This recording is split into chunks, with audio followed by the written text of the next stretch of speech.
And a couple of questions for you. Are there any more businesses that are starting to make their way east of the river in these opportunity zones? We've seen several, but I mean, this was the biggest project that was going on. When I talked to the DC government, this is what they were kind of pointing towards. This is what they'd like to see more of. And I've actually talked to one or two other investment groups, an African-American investment group that was actually doing similar work in Baltimore and hoping to make their way into DC as well.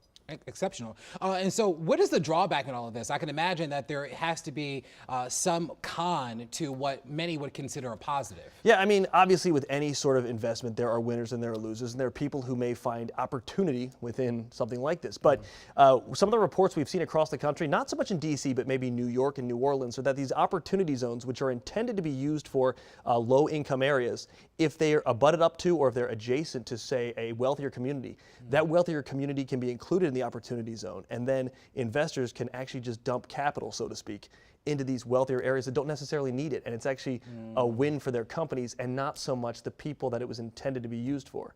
But this is such a new program that we're not going to know the effects of it for several years now. I mean, this went in 2017 with the 2017 tax law that came in, and we're just now seeing people taking advantage of it. It is in other parts of the metro as well, in Virginia and Maryland too. Yes, outside of DC, so here's how it goes. There's a section of each state is given a section they can make into opportunity zones, and it's up to the governor to decide. So Virginia has them, Maryland has them, every state has them. Since we're a federal jurisdiction, we have them. All right, last question for you. What about Ronnie? I was really touched by his story, hearing him talk about his experience in trying to find work. I can imagine it is difficult for him considering his background.